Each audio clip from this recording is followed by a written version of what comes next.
There we go. All right. Okay. All right. So welcome everybody to this Thursday night, February 9th, 2023 for our latest series of talks, and especially with authors this month, it seems to be, in regard to baseball issues both far and near. Now, we're going to be welcoming Bob LeMoine, and I'll explain a little bit about why tonight is Bob LeMoine and why we made a little bit of a change in the schedule. But never fear, we will have everything by the end of the month. But we had originally had Douglas Gladstone for tonight, but we have moved him over to February 23rd, which is just a mere 2 weeks away from tonight. And Bob LeMoine, who has come down from the far north and gallantly filled in for tonight in order to carry us through the month. Now, Bob has got a book that's in process, and I will tell you that you can pre-order it, and he will be explaining everything about that, and I'm going to leave that all to him, but it has a lot to do with Babe Ruth and also the year 1935 and the Boston Braves and Emil Fuchs and all kinds of great stuff, I am sure, about what baseball was doing in the middle of the 30s. So do please join in and listen to what Bob has to say, and hold all of your thoughts and ideas for 2 weeks hence when we do get Doug Gladstone back into the driver's seat here. So welcome, Bob LeMoine. How are things up in the North Country? Well, the snow's still around a little bit. Not too bad, though. It's mostly mud season already. So Absolutely. My drive home was horrible. Yeah, really. Bill, are you sharing your screen or what's going on? Bob Brady is sharing his screen right now, and if he could unshare his screen, that would be delightful. Yeah, I can't tell what's going on. Yeah, I know. Bob Brady, up top, there is you should be able to unshare your screen. Yeah. Working on it. I hate technology. I'm totally lost, guys. I'll sign out and sign back in again if I can. Okay, you will. Apologies. No problem. We'll see you in a bit. Wow, look at all that email. Good for you. Hey, there's somebody's email.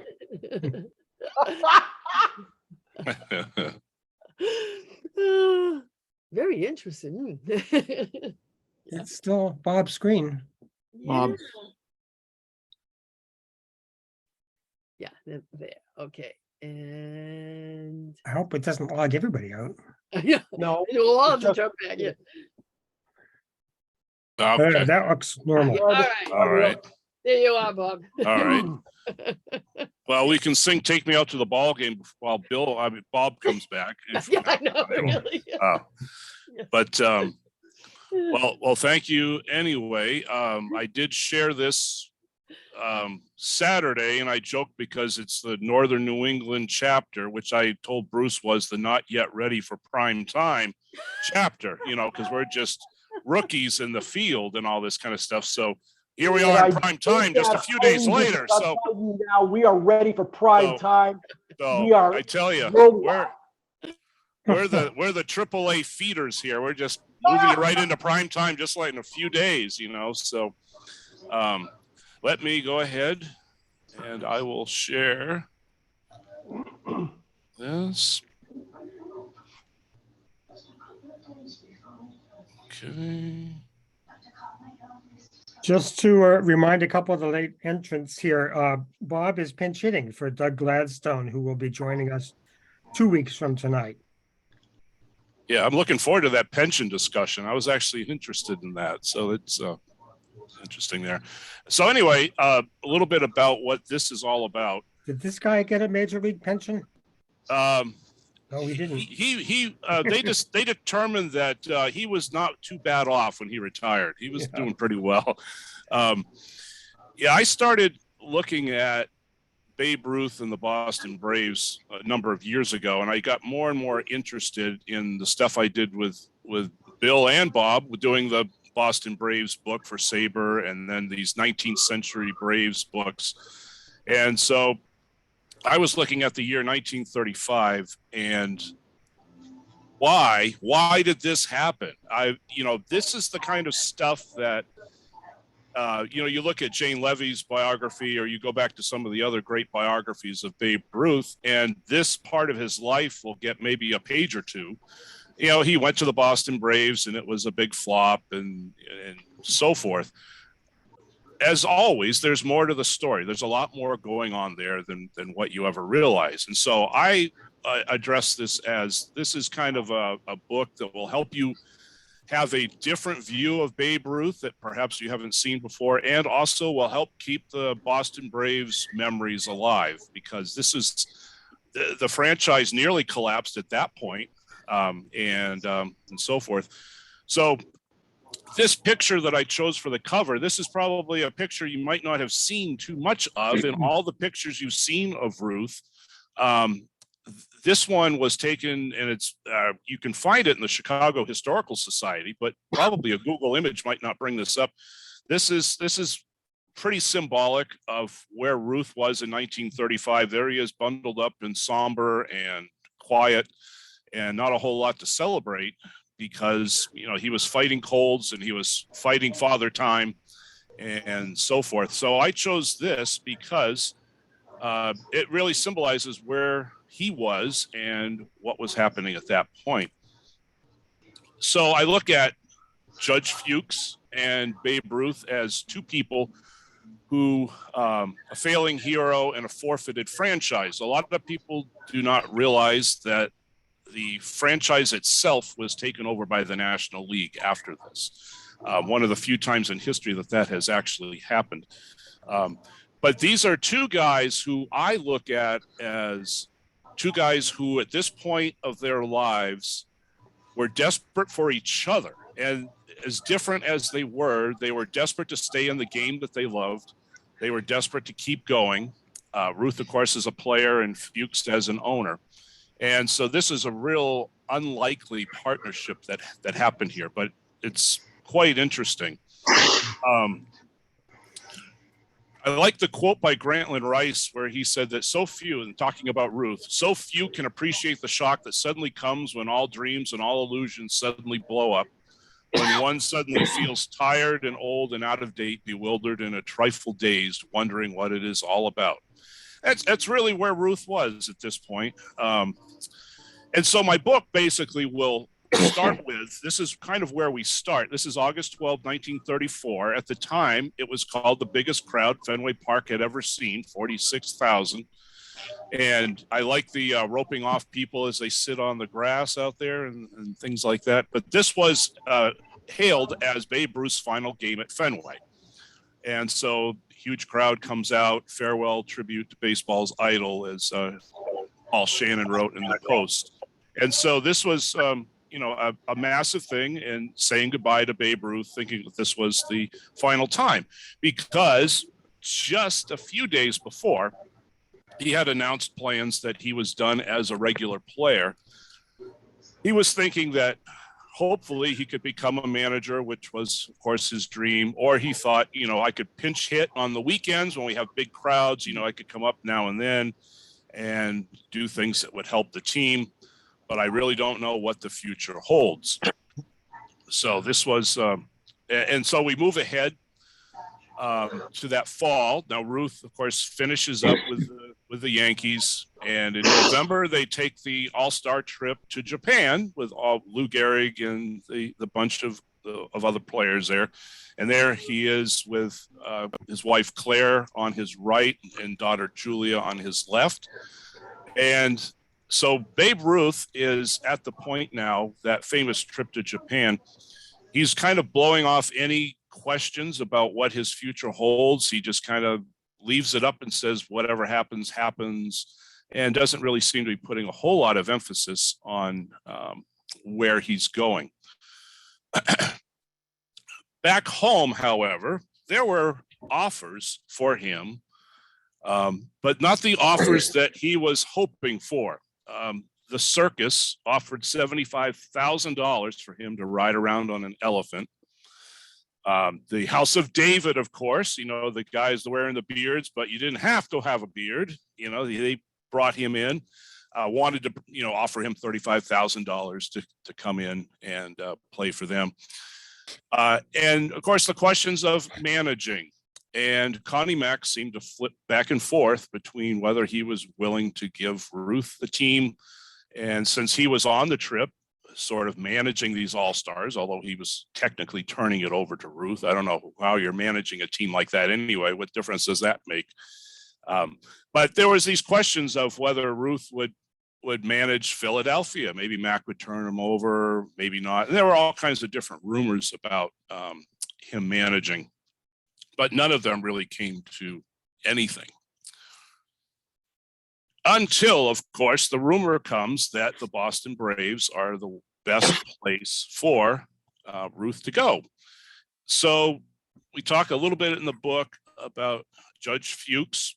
And here's some basic information. Perhaps you're not aware of everything about him. Born in 1878 in Germany, and his parents, Orthodox Jews, they come over to the US in 1883, 84. He grows up in the Lower East Side of Manhattan in the university settlement housing, tenements, and really works his way up in the city. Even as in a foreshadowing of what he would later do as Braves owner, he and a bunch of boys were fighting the city to play baseball on Sunday. This is in the 1890s. And he's just a young kid at that point. But eventually he goes to NYU, takes evening law classes, and really becomes a very prominent lawyer in New York City, becomes a magistrate 1917, 1918. And one of the familiar, famous stories is that he defended Arnold Rothstein, who was part of the Black Sox scandal, you know, part of that gambling thing that was going on. And that was kind of typical of what they say Judge Fuchs was like. He defended anybody, no matter who they were. It didn't matter, saint or sinner. So that's kind of a little bit there in his career. Of course, he was very familiar with John McGraw. And at the Lambs Club one night, they're having a social gathering, and in walks George Washington Grant, who owned the Boston Braves at the time. And McGraw says, "Hey, you see that over there? He's going to be selling the team. You ought to buy it, Judge." And so Fuchs says, "Well, I'm really only going to do that on one condition. I want Christy Mathewson to come and help me." Now, Mathewson's been retired since, you know, World War I days, recovering from the gas, and he's up in Saranac Lake in New York. But he was willing to, in essence, shorten his life to say, "Hey, I would rather spend a few years doing what I love rather than spending a long time secluded." And so he agrees to come on, and so Mathewson is really the big name in this purchase when part of this ownership. And the two really do try well ahead of its time. You think of, concerts at Fenway Park today. They created the Boston Braves Exhibition Company in the 1920s, and they would bring in vaudeville acts, and they would bring in movies, movie screens and things like that to try to just bring extra crowds into Braves Field. And it wasn't all that successful, but they really did try to do that. As a matter of fact, it wasn't successful at all. I call it the boring 20s. Boston, the Red Sox weren't much better in the 20s, but here you go with the Braves over those years. And of course, Mathewson only lives to 1925, in which Fuchs then becomes the main person for the Braves there. But you can see just years of futility. And also in attendance, and the Red Sox attendance was pretty awful as well. They were at the bottom of the American League, and the Braves were at the bottom of the National League in most cases, even though the Braves did outdraw them in certain points during those 1920s. Well, something significant happens about 1926, 27, and I think Charles F. Adams is probably one of the most unsung heroes of Boston sports history. Charles F. Adams grew up in Vermont and became a New England grocery store magnate. Some of you that have been around New England a long time perhaps remember First National Stores, and that was really his. He was the president of that. He grew that company, and he made so much money. He had a lot of money to spend on things he loved, like sports. Growing up as a boy in Vermont, he would travel across the border to go see hockey, and he decided, I'd love to have hockey in the United States. So he comes down, creates the Boston Bruins. When he realizes the Boston arena is not quite suitable, he lays down money and says, let's build the Boston Garden. Later on, he spearheads the building of Suffolk Downs. And I forget which writer it was that said everything Charles Adams did was pretty much successful. Of course, there's one thing that wasn't, and that was the money he put into the Boston Braves. He very much funded Fuchs, and the two had a strong partnership in those years. There's a story of him giving $200,000 in cash. Now think of this: in 1927, he's giving $200,000 in cash to Fuchs without a receipt and saying, I'm going to buy into the team. We'll worry about the details later. So they had a very good relationship in the early days. Now, Fuchs, of course, was struggling, named himself manager in 1929, figuring that if we're going to lose, I can do it a lot more cheaply than hiring a manager. And so he tries his hand at managing, but then decides, I really do need somebody to do this. So he hires Bill McKechnie, well-respected, well-loved, to come in and take over the team and to help run the Braves. And he does exactly that. As you can see here, as we go into the 30s, you got 3 straight years of 500 or better, which was pretty amazing for a team that had been, at the bottom of the league for quite a while. There's really some interesting things about McKechnie that are really beyond the focus of my book, but what he was doing with pitching staffs and emphasizing strikeout to walk ratio kind of things in their own language of the day, ground balls and things like that. Very intelligent guy. And so somehow he got something out of this team. As you can see, they had the most wins since 1916 there in 1933. They get all the way up into 83 wins and were challenging for the pennant.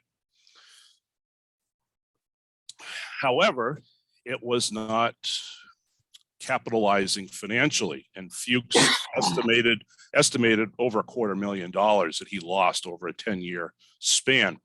There was even a time where Braden and Stoneham, the owners of the Cardinals and Giants, he borrows $189,000 from them to stay afloat.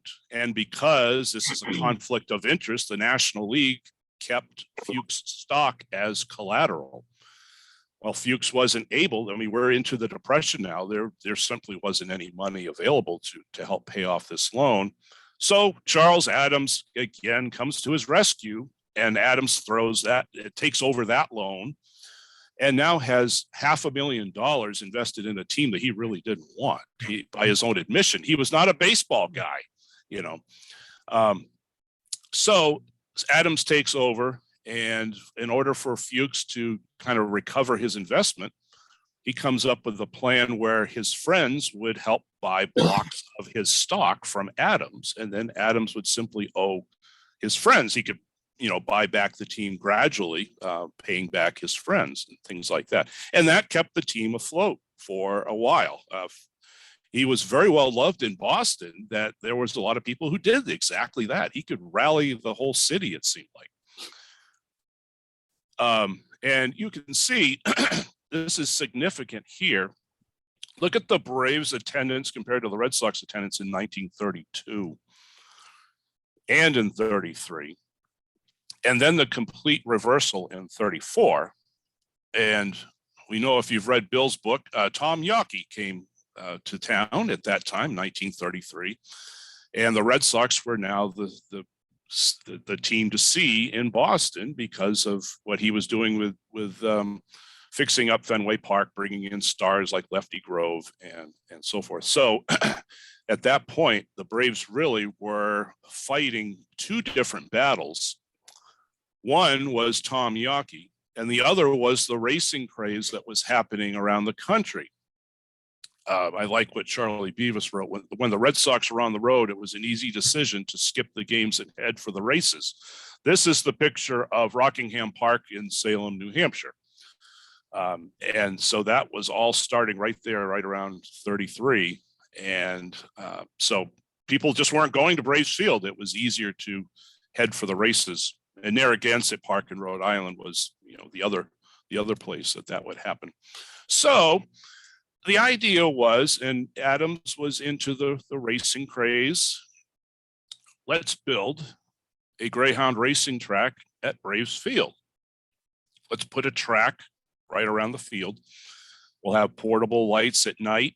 We'll run the dogs. We'll make money, and we'll be able to bail out the franchise. It seems like a beautiful plan. However, think about betting and the National League and Judge Landis and the incoming National League president, Ford Frick, the negative outcry of having betting at the same places as baseball games. And so the National League wasn't for this at all. So the idea that Fuchs had with Adams to do this really wasn't going to happen. There was just no support among National League owners. So where is the next thing to go? Now we start talking about Babe Ruth. And Adams and Fuchs kind of contradict each other. And, Adams says, no, we're not looking at Ruth. And Adams says, oh, yeah, well, I was talking about him, and things like that. And Ruth, of course, is still overseas at this point. But it was thought of, if we can't attract crowds through dogs, maybe people will come through the turnstiles to see Babe Ruth. All the same time, we're dealing with the same questions about Ruth. The old question, how can you manage the Yankees when you can't even manage yourself? Well, I think what Ruth says here is pretty accurate, where he said, I've settled down. All I want is a chance. This is a Ruth of 40 years old. He has settled down. He's not the rambunctious person of the 1920s. But still, that reputation has preceded him. Is he really stable enough to be a major league manager? The Yankees offer him Newark, start your way up in the minor leagues. He doesn't want anything to do with that. So Ruth is still overseas, and we come to January 1935, which is a very interesting year because the Braves essentially become a homeless ball club. Because the dog deal did not go with the National League, the Commonwealth Real Estate Trust, that was the trust of James Gaffney, the former Braves owner who owned Braves Field. They were the ones in charge. The team was paying rent to the estate. Since the Braves were so far behind in rent, they decided that a deal with the Boston Kennel Club would be much more profitable. And so they all of a sudden decided that they were going to run dogs at Braves Field, because the Braves really didn't own the stadium. So someone else said, hey, it's more profitable. So you essentially had people waking up on a cold day in January saying the Braves have no place to play. And Tom Yawkey was not interested in charity and helping them out. And they had to have a National League owners meeting. And what they did was they voted to take on the lease of Braves Field so that the Braves could stay. And they also had to provide a loan to the Braves just to get them to spring training, because they were so destitute as far as finances. Well, then came the plan of an advanced ticket sale drive that Fuchs and Adams and some others talked about with Governor Curley. And so they're encouraging fans, hey, go ahead and buy up your tickets now, buy them up in blocks, you know, and get a good deal. And at the same time, Fuchs and Adams and the National League decided that they needed a new buyer for this club. And so in January, that starts the process of they really do need new ownership here, but maybe we can hang on for a while. And the idea was, once this guy shows up, perhaps all our problems will be over. So in February, they do sign Ruth to a deal. And the deal involves three different things. He becomes an executive, basically a second vice president. He's going to be Bill McKechnie's assistant manager. He's going to be able to share in profits. He's going to be offered stock options. He can basically become a part owner. And in the big if it's in the mutual interest of the club, he could manage in 1936. Well, the language was very ambiguous about this. And in Ruth's mind, however, it was already a done deal that he was going to become the Braves manager in 1936. And newspaper articles kind of built it up and started portraying it that way, even though there really was no sense of this is really where they need to go. And here's a picture of Ruth. Big banquet, end of February 1935. They bring Ruth in. And anybody who was anybody in Boston seemed to be there for this signing. And then we head off to spring training down in Fort Lauderdale. And you can see Ruth there standing in front of the car there. Not a great picture, but just enormous crowds that were following him everywhere down in Florida. Al Lang is actually one of the people who was there, one of the big movers and shakers of getting baseball in Florida. Then we move ahead a little bit. We're back in Boston now. This is Ruth with the Braves at the Harvard Cage because the weather was so crummy in April, March and April, early April. And so here he is with the Braves. They finally are able to play some games. And this was an interesting one. And I got a question last time about this field. This is the Holy Cross baseball field that is still there today. This was an exhibition game that they had there. And Ruth was always, like everywhere else, just swarmed with autograph seekers. And so it's kind of hard to imagine what would have happened or what was really going on in Boston. The fact that he was back and the optimism that was happening. Opening day at Braves Field was Judge Fuchs Day because of his efforts to rally the city and gather the money to save the franchise, and just shows you how well loved he was in the city. They made opening day Judge Fuchs Day, and Governor Curley is there presenting the plaque.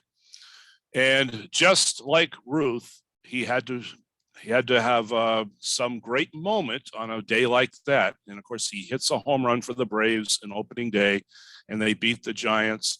And Boston is now thinking about the Braves in the World Series, no doubt. Because the excitement was just all over the place. It does not last long, of course. And the reality of Ruth, as the Yankees knew, was a liability in the field. And Bill Cunningham of the Boston Post really writes a lot about this time with Ruth. I like this quote, talking about him striking out. They all looked the other way as he waddled gloomily back to the dimness of the dugout. It was the kind of thing the church congregation does when the Easter soloist voice breaks on high C. They all felt sorry for him without being able to do much about it. And this was in New York at the Polo Grounds when Ruth turned a routine pop fly into an inside the park home run because he was waddling around trying to get out of his own way. And Cunningham, again, the Babe, God love him, can't see himself as he is. He sees himself as he was. By that, I mean, he can't realize that he's rich, elderly, fat, and failing. But of course, we have that one last hurrah with Ruth in Pittsburgh, hitting 3 home runs, his final 3. And at that point, a number of people, because of the tension he had with Judge Fuchs over what exactly does a second vice president do? What exactly does an assistant manager do? And Fuchs had a lot of ambitions for Ruth that were spelled out in the contract. They expected him to go to public appearances and things like that. And there was just a complete misunderstanding about what his role really was. So at this point, people were saying, the 3 home runs, this is a great time to hang him up. He tries to keep going for another week, injures himself, and comes back to Boston June the 2nd. And in a crazy day, the story is that he wanted to go to New York to see the Normandy ship arrive, which was a big deal at the time because of the speed record that this ship was breaking. And Fuchs said his job was to be on the field, not going to New York and frolicking around and things like that. So Ruth then just tells the Braves, I'm going to voluntarily retire. And then Fuchs basically gives him his release, and all of those promises, those titles, just didn't come to fruition. So I use this picture on the left, even though it's not of great quality. Ruth is leaving the hotel in Boston, and imagine you're throwing confetti at your wedding, and Babe Ruth is in there. He's trying to get out of the hotel, and he's covered in confetti and things like that. He gets back to New York, and he's surrounded again by kids and fans and things like that. So we move ahead to August 1st, and Judge Fuchs has stepped down at that point because he has acknowledged he really does not have the funds to keep the team going. Adams essentially is the president of the club because of owning his stock as collateral. And by September, Adams himself is sending out a plea to all Braves shareholders. We need everybody to pitch in $1 to keep this team going for the next few weeks to finish the season, because they didn't even have enough money for a Western trip. Well, they find the way out of that and they survive that. All for this to finish 38-115. It certainly has to be the most eventful 38-115 team of all time. And you can see how they stack up. It really is the second worst team in the modern era, if you take out the 19th century clubs, worse than the 62 Mets that we all think about. And even the 03 Tigers come pretty close. But just a horrible season that nobody could have envisioned because of the track that McKechnie had him on. Now, here's my quiz for tonight. Let's see, nobody got it at the last meeting. This is, of course, Adams on the left. Who is on his right?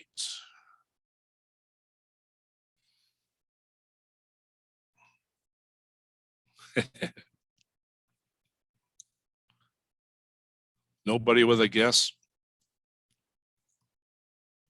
This is George Preston Marshall, who is the owner of the Boston Redskins of the NFL, who moved the team, of course, to Washington, D.C.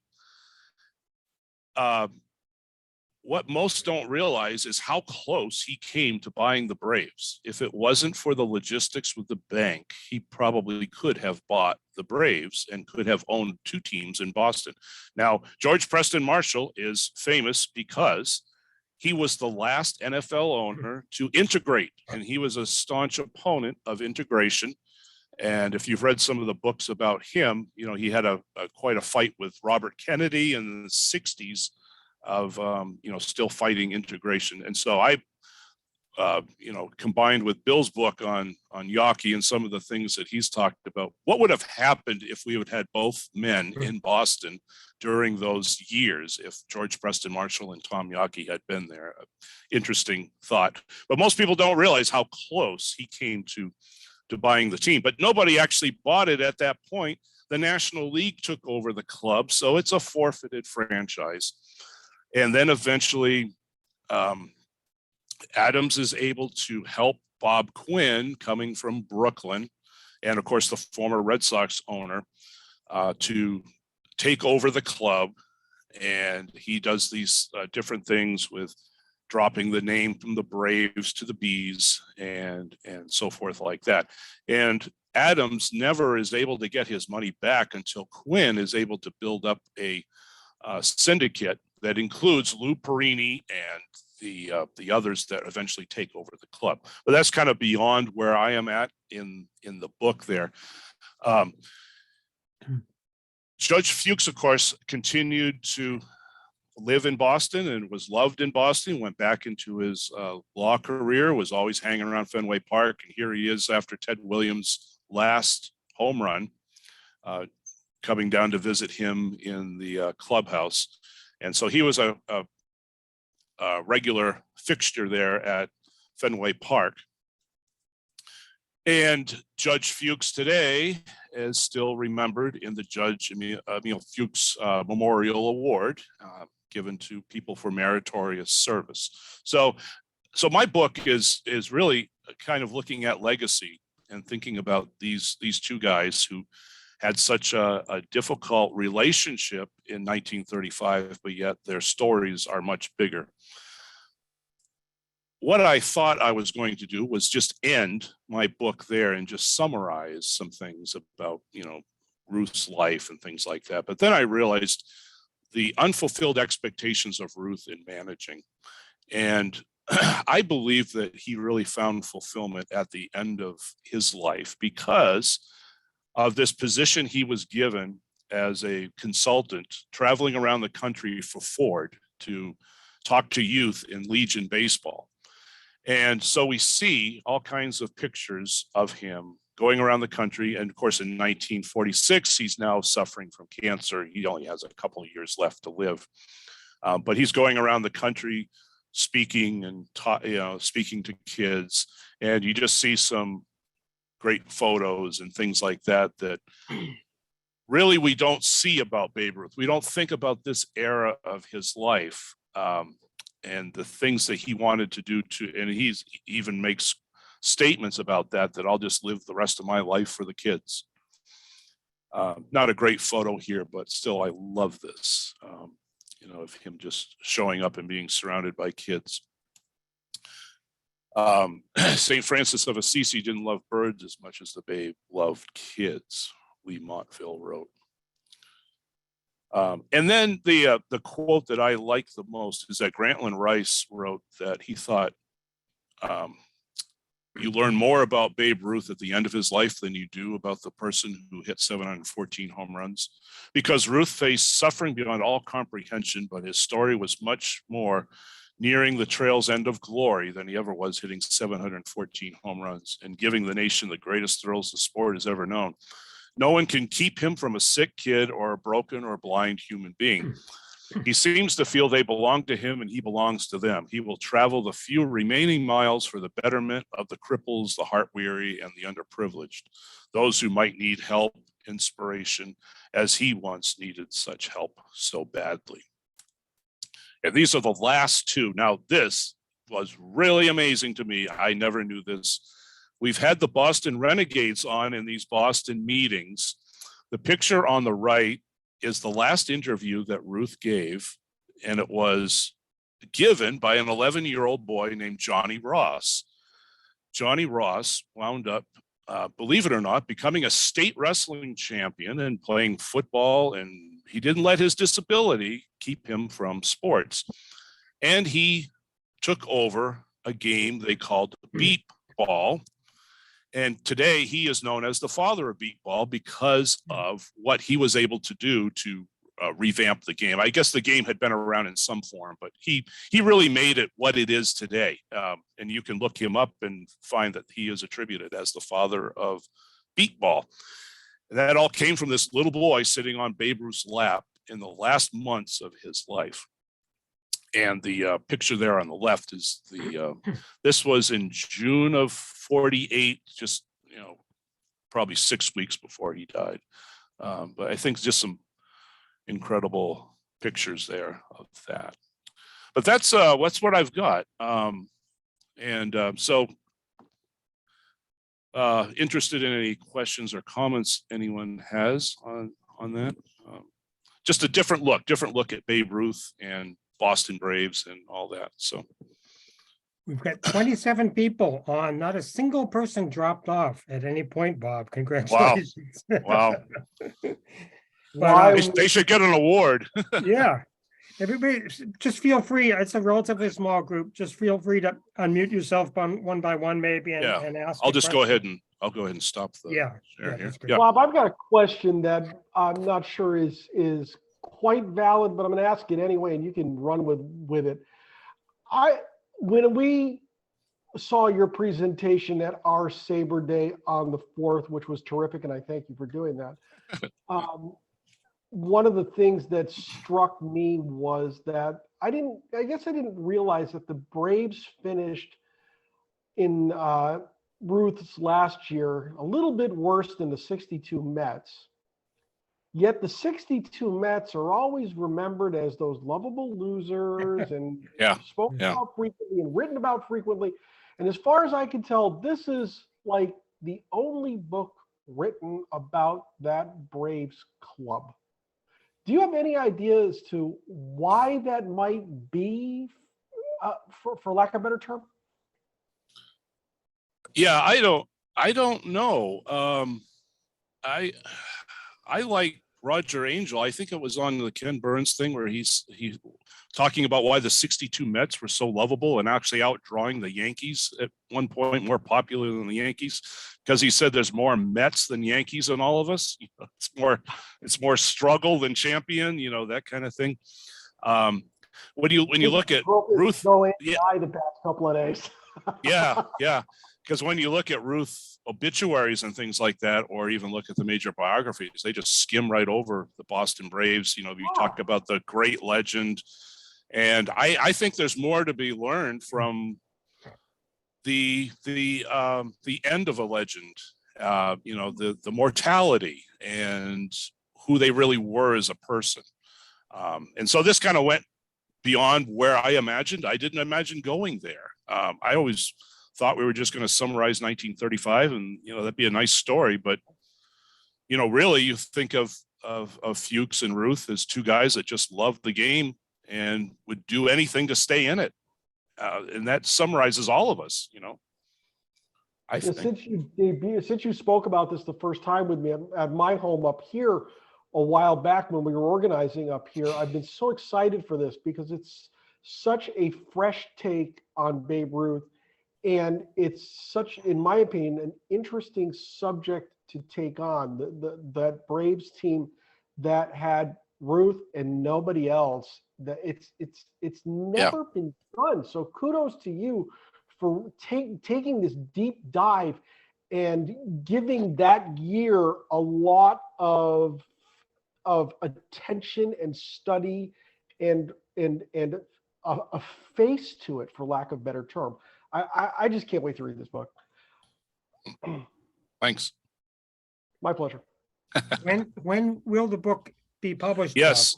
What I'm another tab on my computer right now is the last proofread that I am working on. So I'm about halfway through that, and I'm creating the index and I send it to McFarlane. That's all that's left. So it will be March or April at the latest. Oh, very soon. Yep. Good. Yep. Bob, I have one question. How much effect did it have on the game as far as like locally depression problems? I mean, you look at the Red Sox and the Braves and all the other teams and everything, but I think all of them suffered, maybe not the Yankees, but all of them suffered from the poor economic situation and Yes. how things were dire. Yeah. Yeah. I use that book, I forget who it is, it's behind me probably, Wins, Losses, and Empty Seats, about the baseball during the Great Depression. And I believe in 34, St. Louis finished in the black only because they won the World Series, so there was more money to be made there. And the Yankees, of course. But most teams did lose money at certain points. I've got quite a few things in the book about that, of tracking down how much money was really lost. But yeah, they all did. And as Bill could tell you with Yawkey, Yawkey was the only one with money, and he was buying up everybody else's. Connie Mack was selling off people, and everybody else was just trying to stay alive. And I think it's an interesting story that on the same day that Adams sent out that SOS to Braves stockholders, Right. he had a meeting at Suffolk Downs about asking everybody to pitch in thousands of dollars to expand Suffolk Downs because they couldn't keep up with all the demand of people and money and things like that. And he turns around later in the day, has that Braves meeting and says, hey, can everybody throw in a buck to keep us going for the rest of the year? It's just mind-boggling. Well, that's what I was wondering when you were showing the pictures of the horse racing aspect of it, with all the people that there. And is that a bit of a reflection on the sign of the times with the Depression, where you're going there and maybe desperately going to win some money, but you're not going to do that at the ball game? And the attendance records you had were really significant. That the people weren't going to the games. Right. And you do hear that even coming all the way down, even, I remember talking to somebody who was even playing just, semi-pro, so to speak, town baseball in the 30s. And they would pass around a hat and throw, asking the crowd to throw in some money, and talk about $1 here and there. No, I asked one of the players, I said, well, how much did you get when they would do that? And this is out in the hinterlands and everything. He said, oh, maybe 35 cents. The sign of the times and everything. So looking at them all there at the races, crowds and everything, and sparse attendance at I'm sure at all ball fields, that it really showed it. But also on one of the ones you had there about the Braves, and there was a little bit of a item from the newspaper saying that they're going to ask around to get people to think up a new name for the Brave, to throw out Braves and come up with a new name. Well, obviously it didn't happen. Yes. Yeah. I guess nobody came up with an alternative. Yeah, that was Bob Quinn was determined. What I mentioned in there is that Bob Quinn was at Brooklyn, and he said, if I had stayed longer, we would have changed the name of the Dodgers, because I didn't like that name at all. Could you imagine? Wrong idea. And so he didn't like the Braves name, going back to the Tammany Hall, which some of you on here could explain far more than I could. The whole stuff there, Tammany Hall, where the name of the Braves really came from because of the political establishment, and all that. And so he didn't like that at all. He didn't want to be associated with that. Yeah. Joe, I wonder, now I'm curious to look back and maybe see what the newspaper reported for the alternative names, Yes, I've got that article. I should send that to you. Yeah, that's really good. Yeah, I was taking down like the pages and the dates and everything. But it's kind of curious, because send in your suggestion for it, just like they're going with the boat, they had in Boston about the snowplow and everything, and I'm going, my God, they were doing it even back then. The sports writers had fun with that, with coming up with these names, Might be interesting to look back in the sporting news archives that we have access to see some of the things that were written about this whole fiasco, really, from signing Ruth on to the point where the team just about collapses and such. Just go back and look through that and see it unfold on a weekly basis. I'll bet that's fascinating too. It goes in a hurry when you go from opening day of optimism, and by the middle of May, like, how's this going to keep going? Because Ruth was always having some cold or keeping him out or, whatever. And then June, where Fuchs just says, folks, I don't have any money. I can't keep going. We got to get, and he was very determined to keep it in Boston. He wanted Boston people to run it. He would have loved Charles Adams to just say, I'll just buy the whole thing. I'll just take it all over. Adams didn't want it, but he had so much money invested, he couldn't get out.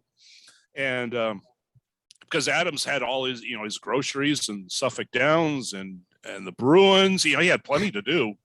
And he didn't want something else. He couldn't put any time into it. Yeah. Can you imagine any scenario under which Babe Ruth would have been the Braves manager in 1936?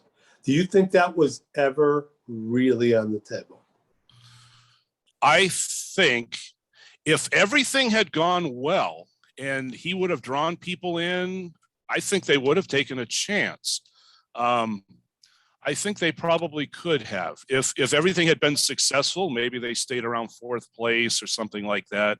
Mm-hmm. And Ruth behaved himself and didn't get in any scuffles or things like that. Maybe it's a long shot. Because it's always been my impression, one of the sadder things about Ruth is that, especially toward the end of his playing days, 34 with the Yankees, everything he'd done for the game, no one took him seriously. There was no way he was ever going to manage the Yankees. You used the famous quote. And the Yankees did not seem much interested in finding anything. Sure, people wanted to, I mean, you look at this guy, the greatest player who ever lived. Yep. And people wanted to ride an elephant in this circus. Yeah. Yeah. I mean, and that had to really grate on Ruth after everything he'd done. Yes, he probably had his best chance with Detroit. Frank Navin seemed to be interested, but this was a year earlier.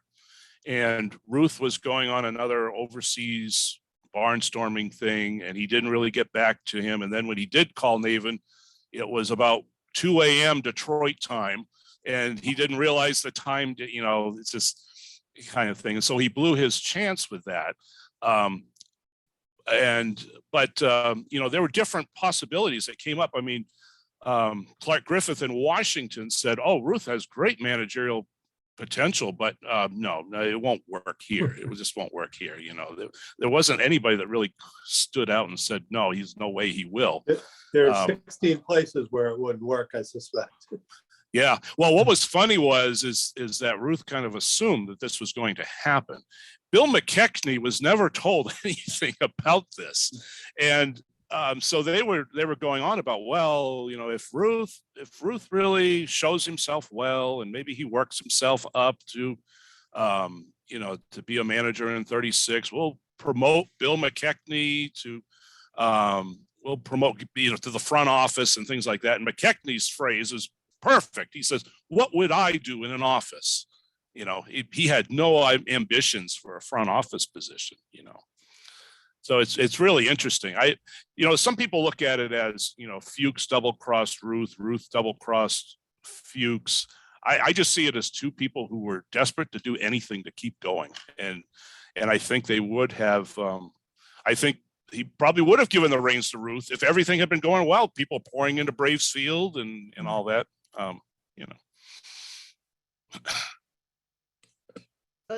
Another question I have in regard to it, what really impresses me about it is that Babe Ruth had a really terrible exit interview when he retired from the Yankees, and he is this lost soul out there trying to keep his place in baseball, and he's wandering around like a lost child, really, like the children that he was with, and really sad that he couldn't adjust to life outside of baseball, and he's still clinging to that, that little bit, and that's not an unusual thing. I mean, you see that a lot. I mean, the players didn't have anything really to retire on.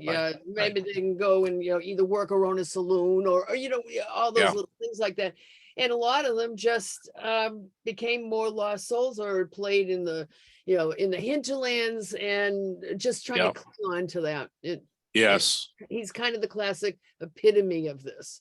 Yeah. Claire Ruth described it as, he would go on a hunting trip, and as soon as he got through the door, did anybody call? Did anybody call? Right. And, Oh, and of that's course, sad. all he had was that little brief Brooklyn thing in 1938, which No. fell apart as well.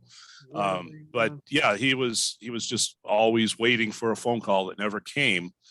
Yeah. And one of the most fascinating things of this, and I haven't found it written about Ruth anywhere else, Mm. when he was overseas, he went on this, after the Japan trip, he and the family went on their vacation going to France and places. He says some things to reporters that almost sound like Curt Flood 30 years ahead of time, where they're asking, well, what choices do you have of your career? And he said, well, I'm just basically a slave to the Yankee. They can do whatever they want with me, and that kind of thing. And then he goes to Paris and he's shocked that people don't recognize him. Nobody does. And they put an ad in the paper because there was luggage that came in for him, or mail. I think it was mail that came in for him. And they were looking for Babe Ruth. Anybody know where he is? And he said, all they have to do is send something to the post office in New York and they could find me, and he couldn't understand that. He couldn't, how could people not know me? Yeah. Oh my, that's sad. That's a very interesting thing, That isn't really- it? that's- yeah. Yeah. It's very poignant. Oh, Yeah. wow. In that final season, was there any talk of having him go to the mound and pitch as a way to kind of get a crowd to Braves Field? I've never heard that. I didn't find that anywhere. No, he did pitch in 34, right? At the end of the last, let's see, what was the last game? He pitched against the Red Sox, right? Somewhere along the line in 34 for old time's sake. Didn't he go out and pitch? I believe you're right. I think so. Yeah, I don't remember anything like that in His 35. His final pitching appearance, I think it was a complete game. Yeah. I thought I read this morning about that. There's all kinds of stuff in the chat here.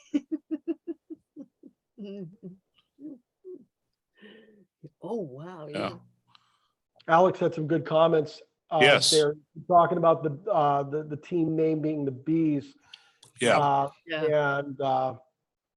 And it never appearing on Never anything did. official. Now I swear I've seen some vintage pennants and whatnot out there with the Bees name on it. But who knows about the veracity of whether or not they're fake, real, Didn't things stick. by imagination, whatever. Yeah, I think because they called Braves Field National League Park, wasn't it? Then they do something like that. Well, the nickname when it became the Bees, my father used to tell me, he says, "Boy, was this bogus or what? The Beehive." Right. Oh, I think the I actual was talking name. about that Yeah. yesterday. Yeah. I think the actual name on the stadium though was National League Park or something like that. I think you're right. Yeah. yeah. Was Babe Ruth friendly with Rabbit Moranville? That's an Oh, they were joking around. There's some great pictures of those two out there. Just two clowns, Yeah. Yep. I actually have a great shot of Ruth in a Dodgers uniform with 2 or 3 players, and they're singing whatever song. Just a great shot of him looking like he was having a good time in Brooklyn, but we all know that didn't go well.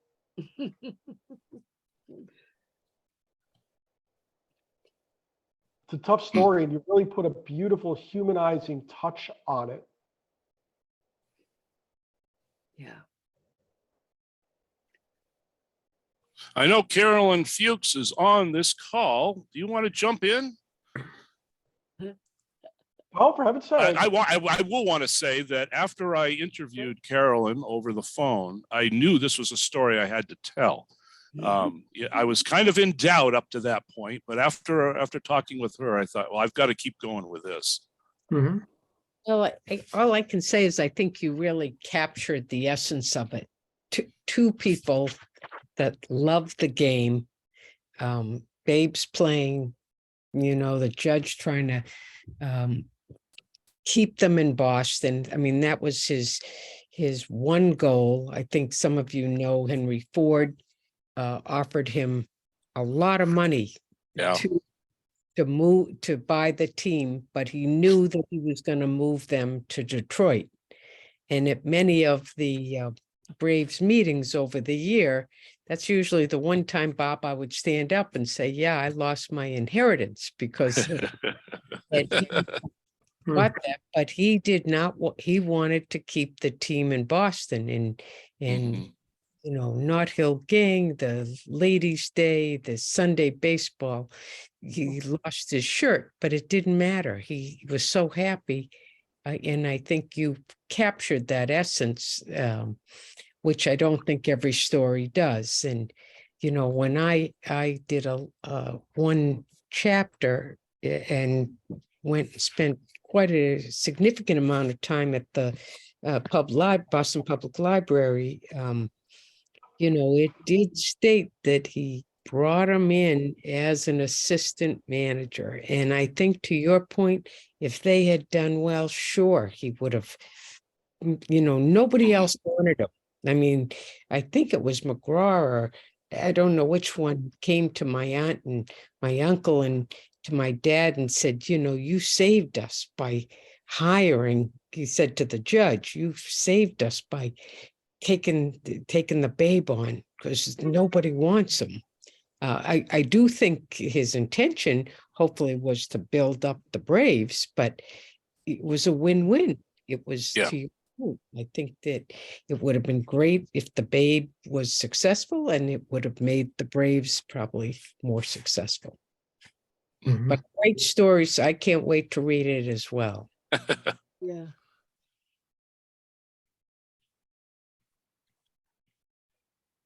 And it's taken a lot of time, Bob, for you to. Oh, I know. I work in a high school, and I think I've gone through 3 generations of students of whom I've told, yeah, I'm working on a book, and they're always asking when it's ready. And you know, it's crazy. Yeah. Well, it's exciting. We're all looking forward to it. Bob, Yes. this is Stephen Trimble. I came in a little late. At the risk of embarrassing myself, what is the exact topic of tonight's discussion? Is it Babe Ruth with the Braves or a little bit broader than that? Yeah. What I did was walk through 1935 when Babe came back to Boston, and then I kind of tie it up with Judge Fuchs and the Babe, you know, as people and their legacy and things like that. But mostly it focuses on 1935 and that great 38 and 115 team. Yeah.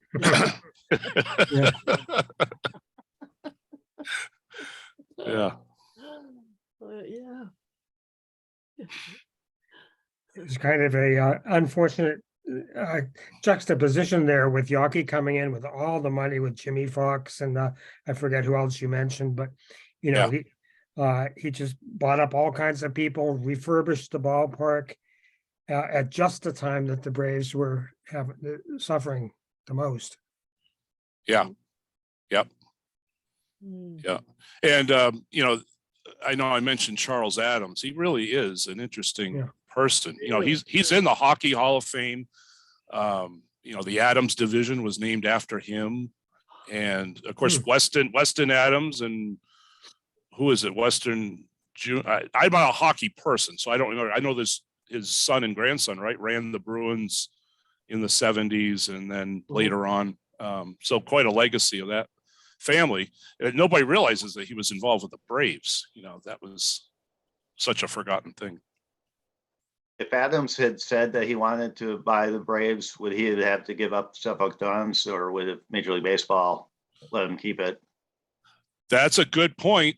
They didn't want him involved because of all of his interest with the racing and stuff like that. But he was holding all the money, and so they couldn't just get rid of him.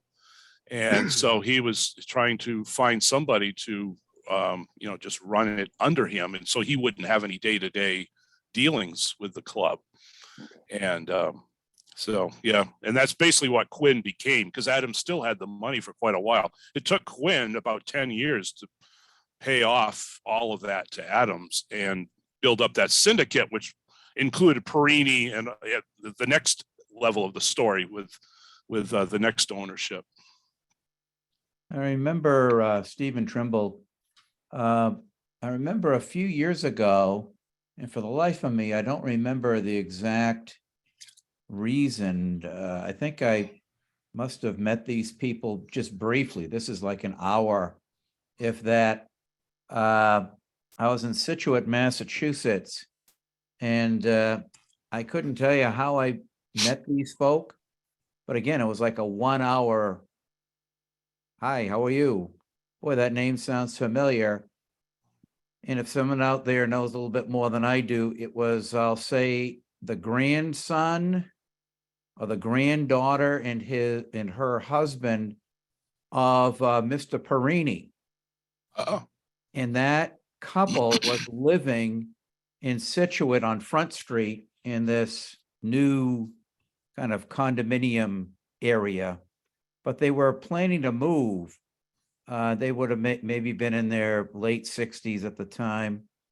And they invited me into their condominium, show me around.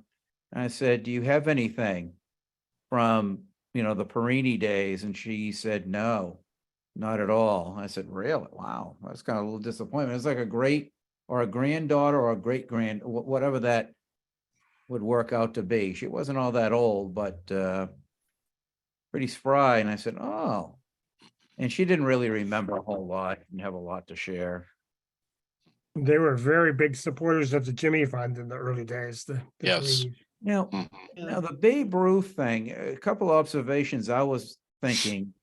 He died, of course, everything is relative, isn't it, everyone? He was what, 53? Yes. You just think about that. I mean, he was like a kid.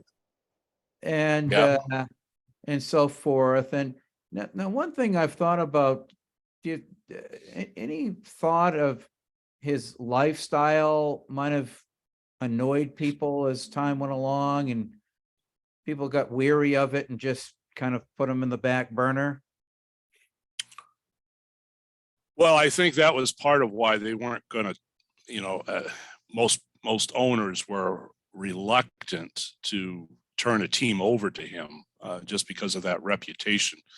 I mean, there's other theories out there about what he would have done if he had, run a team. His daughter swore by the fact that she thought he would integrate the game before Jackie Robinson, that he would bring in a black player. Connie Mack was very worried that Claire would be running the team because of the way she saw him treat Ruth on the trip. He was very much a "what do you need, dear" kind of thing, and Mac wasn't for that. That kind of thing. So there's different views on that, but yeah. That's wild. Oh, Yeah. and it is pretty well known that one of the things Babe's second wife did for him was keep him from spending all his money. Yes, yes. It is very difficult to see Ruth running a business enterprise successfully. He didn't have the background. You have to remember the way this guy lived in an orphanage. Yeah. For virtually all of his youth, and always had somebody doing things for him. They viewed him as a big kid. And that had both pros and cons. Yes. When he was 40 years old, they still thought he was a kid. Yes. And when you think, and there were some, and I think even the judge was like this in some of his correspondence, trying to say, not a lot of people turn out to see the manager. They really don't, the grunge life of taking a pitcher out or keeping him in, is that really interesting to you? Is that really something you want to do? And when you think about what else was available for him in the game, I think it's poetic that he wound up what he was doing, going around talking to kids, because that, like you say, he was a big kid.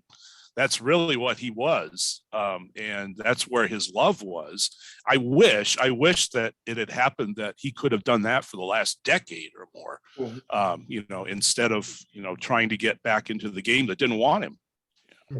Yeah. Yeah. Didn't know what to do with them.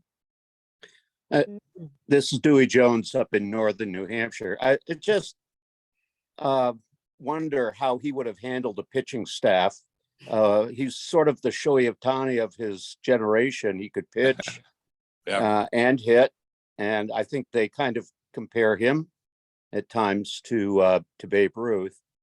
Be interesting to see how he would have handled a pitching staff, and just because he was a pitcher and a hitter doesn't necessarily mean he's a great manager. Ted Williams wasn't a great manager, a great hitter, but just to think about that, you know, it's the what ifs and what could have been. Yeah. Well, and if you think of today's game with all the PR roles, all the media roles, Babe Ruth would have been perfect for any of this modern stuff. Yeah. Put him on the studio pregame show. You know, could you imagine? It's just, but there wasn't this stuff back then. And Dewey, where in New Hampshire are you? Meriden, New Hampshire, Plainfield on the Connecticut River. Been to have good friends on the Freeman Road in Plainfield. Oh, who are they? Joy Hutchins and Rosie Latier. Oh yeah, I know them. Sure. Oh, there you go. Just up there. Old home day here. Yeah. Now, the fellow who invited me to join SABR in 1981 made my first payment to join SABR, and he grew up in Roxbury, and if anyone has that book, white cover, hardback, Red Sox fans or so, little vignettes that people can wrote into this book, and that got published. Ken Hermes lived in Yarmouthport on the Cape, and he was raised in Roxbury, and an avid baseball fan. He actually saw Babe Ruth pitch and win that, was it the fourth game of the 1918 World Series? Where I think he tripled in the only run, I want to say. And he just always thought, he wrote one article for the Research Journal in 81, 82, and just thought Babe Ruth was the greatest ball player of all time statistically. What book was that? You know the book Fans Call Out, or Fans, I'm kind of thumbing through it. Ken has mentioned he's got a few of those memories, some of those vignettes in that book. Ken Hermes, he lists himself as Ken Hermes, 95, Yarmouthport. It's called Red Sox Fans, for Red Sox fans only. Yeah. You know that one? There it Bill? is. It's being held up on the screen by Bruce. Yeah, that's it. If you look through that book, you'll see two friends of mine, Ken Hermes and Carl Hike, talk about their love of the game, especially, sorry about this, the Red Sox. Oh, please. So anyway. You know, some years ago, I interviewed a woman in a nursing home. I can't remember the community. She was 104 years old. And she had seen Babe Ruth in the 1918 World Series, or said she did anyhow, and was convincing enough. And yet at the same time, she was talking to me about how she loves how Jason Varitek called the game. And you know how he said, don't you notice that the pitchers never shake him off? And he's just, and she was in this nursing home, and if the Red Sox were on a road trip to the West Coast, somebody from the staff would come in and wake her up in time for the 10 o'clock broadcast. She'd go to sleep at 6 or 7, and they'd wake. It was just a great story about what a fan she had been. Bill, please tell me she lived to 2004. Yeah, she did. Okay. Now, another little story, and I don't remember all the names. Was it Dorothy was Babe Ruth's only daughter? She was the daughter from his first marriage. Okay, who? Yes. Julia. I'm thinking maybe of Julia Julia. Ruth Stevens. Julia was Claire's daughter from, so it was his stepdaughter. He did not have, it was his stepdaughter. Who was the one that died not all that long ago? Yeah, that's Julia. All Yeah. right. She I made a, tried reaching out to her, but wasn't able to well, touch base. she kind of lived what, up in Conway? Yeah. Yeah. My the reason I raise her, and again, I don't remember all the details. She actually visited my cousin in Centerville, Massachusetts, on the Cape.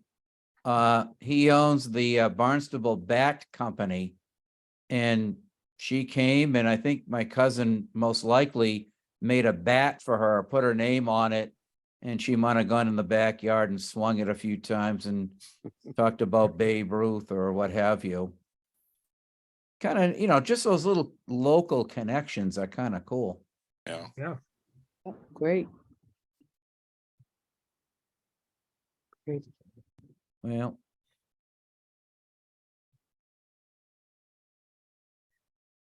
Well, thanks, Bob. Yeah. Thank you. It's, Great presentation. Excellent, excellent. Joanne, you could remind folks about what we've got Yes. upcoming. Okay, all right, so we have a double header this month.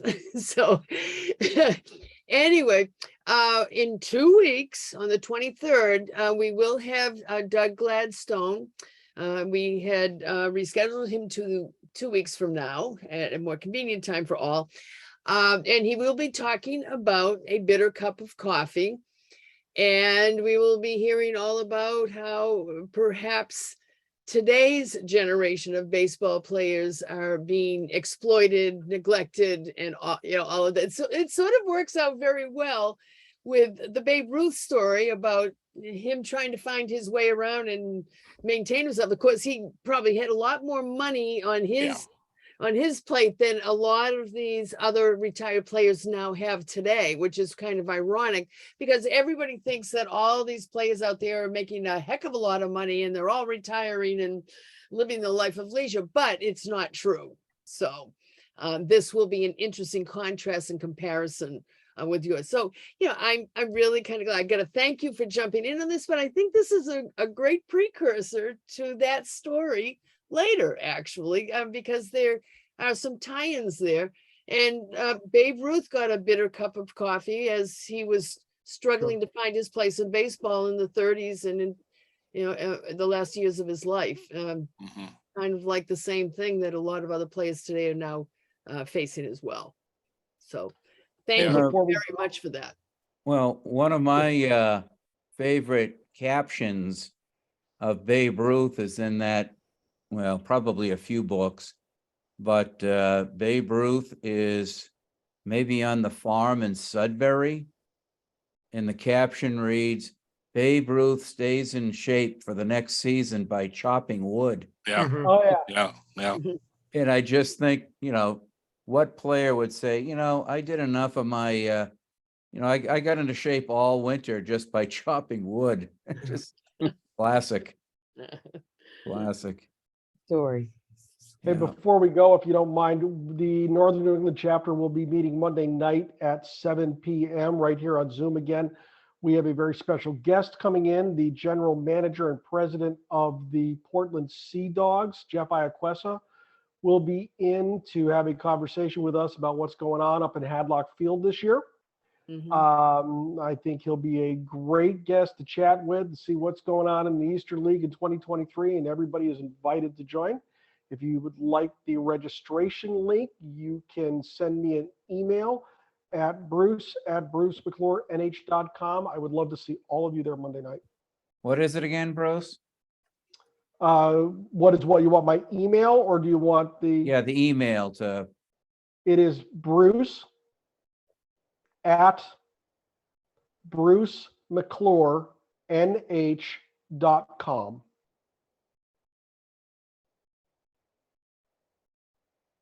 Okay, Bruce at Bruce McClure. You'll be sending an email around to all the chapter members. Yes, I've already sent a couple of emails out. Stephen, are you a member? You're a member of which chapter? Technically Lajoie Start in Rhode Island, You can Okay. belong to more than one chapter, of course. But I think I'm also in Boston, perhaps, Joanne. You should get on Northern New England too. Well, if you get 2 notices, for instance, for the meetings that, yeah, I do send them out to Rhode Island as well as Boston, but that would be one clue that Yeah. you would be in. But I would urge you to check your SABR profile and see what you have listed there to Yes, make sure please. that you have all, Yeah.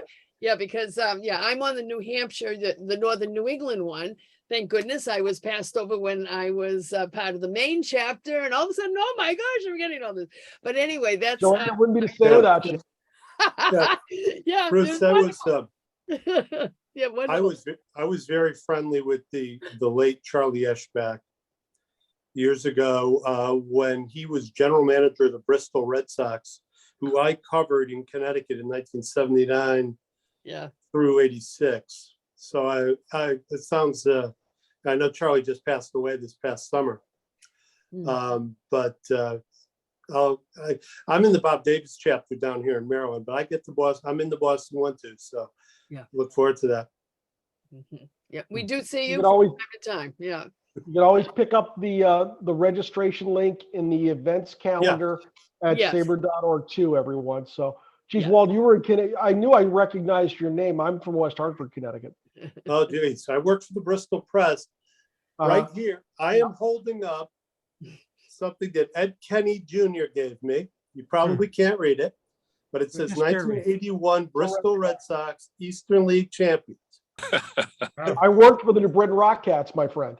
Oh, my wife is from New Britain. When did you work for the Rockcats? Because I Oh covered them. my gosh, I started back Jerry late Berthium was a friend as early well. 2000s. Oh, okay. Was Jerry I worked Berthium for still Bill there? Dowling. Was Jerry Berthium still there? No, I worked for Bill Dowling. Okay, because I left journalism in '86, and that's when I stopped covering. But I covered the team. I actually covered the move from Bristol to New Britain, and continued to attend many games. I lived in Plainville and in Burlington, Connecticut. I'm originally from Meriden, but many games. And I saw Jeff Bagwell when Lou Gorman didn't. Damn it. I'd love to have you into some of our meetings, Walt. That would be really nice to have you. Sure, please. I'll look for it. Beautiful. When Bob, when your book comes out, Yes. you'll, one way or another, we'll all know, and we'll Oh, yes. let everybody else know too. Absolutely. Sure. Cannot wait. Neither can I. I'm glad it's over. It Okay. seems like it's been forever. Amen. I'm only 42 behind Bill now, I think, right? You got another one coming out or? Books or years. Bill, I got a Bill birthday coming up next Nolan, week, so. I envy all of you. Bill Nolan. Oh my God. Couple of weeks back, I went to a library book sale and Uh-oh. picked up 2 of your books. They were throwing out all my books. No, somebody had donated them. Okay. I think one was signed property of Joanne Hurlburt, Oh, okay, yeah. I don't give any of my books away.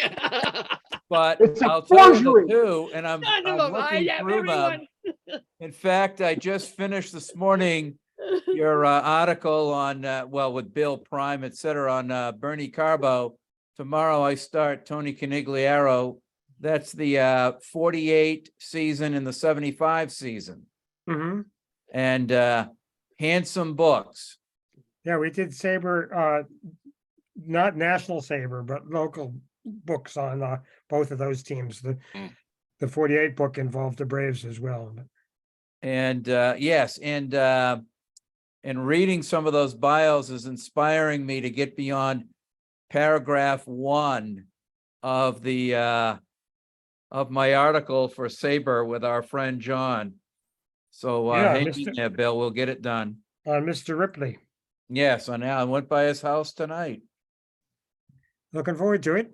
I gotta find the 2 phone numbers I have.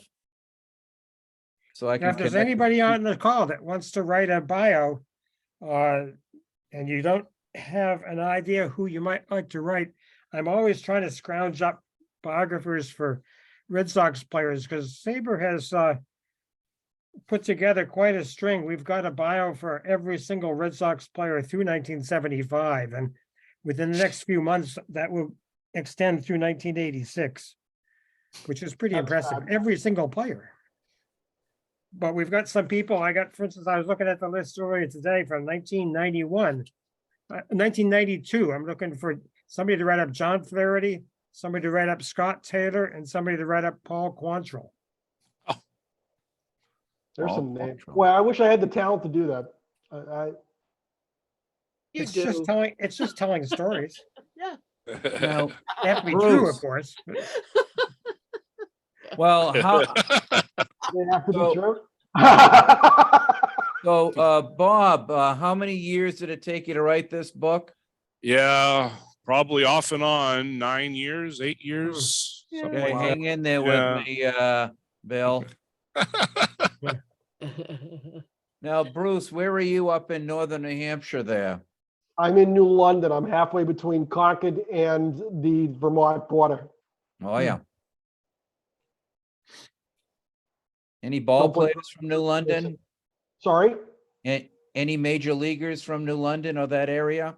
not that I know of. I'd have to look that up. In my general area, I don't know of anybody who played Major League Baseball. Okay. You know, of course, Carlton Fisk is from up here. Red Rolfe, I believe, was from New Hampshire. Clyde Suckforth. Larry Gardner. Bruce's Gardner. buddy, Bob Stanley. Oh, yeah. Wow, what's that? When we first conceived the idea for this chapter, we went out and asked Bob Stanley as if we could use his name to name the chapter, and he Oh. said absolutely not. No kidding. Really? That's Bob Stanley? Yep, said absolutely not, wouldn't discuss it. Well, He you wouldn't know, give it's funny. did he give you a reason? Nope, said no, and that was it. That's too bad. Do you know Stanley who I grew up am? in New Jersey, though, didn't he? Stanley, I know he was born in Maine, but didn't he grow up in New Yeah. Jersey? He Yeah. lives up there though. Yeah. Yeah, You he know, lives it's up here. ironic. He, of the Bristol Red Sox alumni for the 10 years they played there, Bob Stanley was by far the most popular former Bristol Red Sox who still Huh. came back and remembered the families that housed him when he was a pitcher there. And, if you work for the Rock Cats, those host families are huge. And some people remember them, and some people, once they hit the big time, forget them. Yeah, Yeah. Bob was very much the opposite, supposedly. interesting. He was very active in charitable circles in the area here in Boston. Of course, my favorite memory is of breaking balloons with a rake out in the outfield or the bullpen there. Yeah, but we all have a less favorite remembrance. Well, I caught him on a bad day. yeah. He didn't say see my agent for naming rights. No, I actually went through the Red Sox. Hmm. They contacted him, and his response was tell them no. Yeah. And Yeah, that's too it. bad. Well, this has been fun. Great night. Fabulous. Very good. Yeah. Very good. Does this allow the Northern New England chapter to rise out of AAA to the major leagues, or do we still have to prove ourselves here? Oh, you got to still prove yourself. Yeah. Oh, shoot, no, this is getting rough all the time. Come on. They still have options on all of us, you know. That's right. Yeah, you got a couple more years to arbitration. Yeah. We don't get there's no guaranteed pension. No, the pension doesn't kick in. Yeah, takes a while for the pension to. Right. Need to get, I see that former Mayor Walsh is leaving the Biden administration to become the head of the Players NHL. Association in NHL. Wow. That's Yeah. pretty interesting. That's right. And who's the guy that's gonna be the, NCAA person? There's so many. The Yeah, former governor of Massachusetts. Oh, Yeah. Baker. Yeah, Charlie. Yeah, he knows Oh, quite a yeah. bit about basketball, I guess. Sports, college sports. Big money, big business. Yeah, exactly. Yeah. I'm gonna turn off the recording aspect of this because Yeah, before. Because everyone would have tuned out about a half hour ago. Right? somebody may say Brian something said here. this has gone off the rails. He didn't see my meeting with the New Hampshire Fisher Cats that went on for 45 minutes about concessions, for crying out loud. Hey, It we was got a terrific. concessions It was committee. terrific. I got an email from the